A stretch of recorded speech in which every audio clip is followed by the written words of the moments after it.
नमस्कार. आज आपण सुकी मच्छीतला एक प्रकार बघणार आहोत. आज आपण बघणार आहोत सुकी कोलंबी.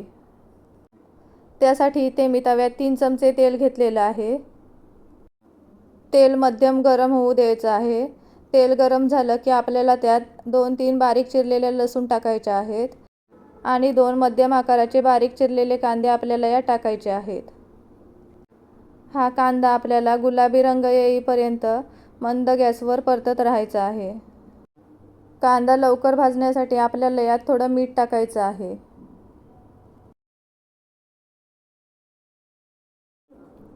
कांदा भाजतोय तोपर्यंत आपल्याला इथे थोडी तयारी करायची आहे. इथे मी सुकी कोलंबी घेतलेली आहे. याला आमच्याकडे काड असेही म्हणतात किंवा काही ठिकाणी याला सोरे असेही म्हणतात. कोलंबी मी स्वच्छ धुवून घेतलेली आहे. आपल्याला 2 ते 3 वेळा कोलंबी स्वच्छ धुवून घ्यायची आहे. आपल्याला यात आता अर्धा टीस्पून हळद, आवडीनुसार मिरची पावडर, अर्धा टीस्पून पावभाजी मसाला, अर्धा चमचा गरम मसाला पावडर आणि थोडं पाणी टाकायचं आहे आणि हे आपल्याला थोड्या वेळासाठी बाजूला ठेवून द्यायचं आहे.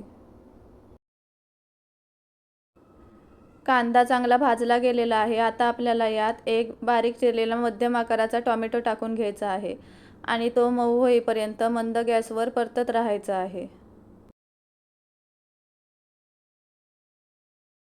आता आपल्याला यात एक हिरवी मिरची टाकायची आहे. मी मिरचीला उभा चीर देऊन घेतला होता, ती इथे यात टाकत आहे आणि पुन्हा हे पळीने मिक्स करत राहायचं आहे. कांदा टोमॅटो चांगला भाजला गेलेला आहे. आता आपल्याला यात हळद, मिरची पावडर टाकून घ्यायची आहे. आपण कोलंबीत ही मिरची पावडर टाकली आहे, त्या अंदाजानेच आपल्याला मिरची पावडर टाकायची आहे. हे चांगलं मिक्स करून घ्यायचं आहे आणि आपल्याला यात आपण मसाले टाकून घेतलेले कोलंबी आणि पाणी टाकायचं आहे.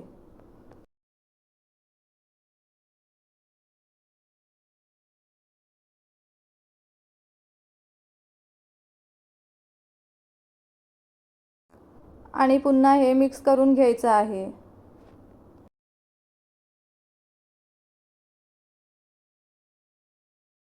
याला आपल्याला आता उकळी येऊ द्यायची आहे.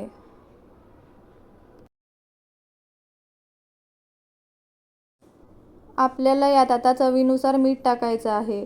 आपण कांदा भाजताना मीठ टाकलं होतं, त्या अंदाजाने आता मीठ टाकायचं आहे.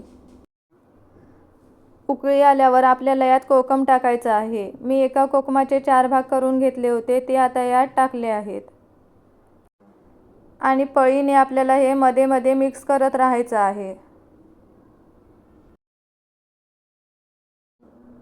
आता आपल्याला यात बारीक चिरलेली कोथिंबीर टाकायची आहे आणि ती मिक्स करून घ्यायची आहे.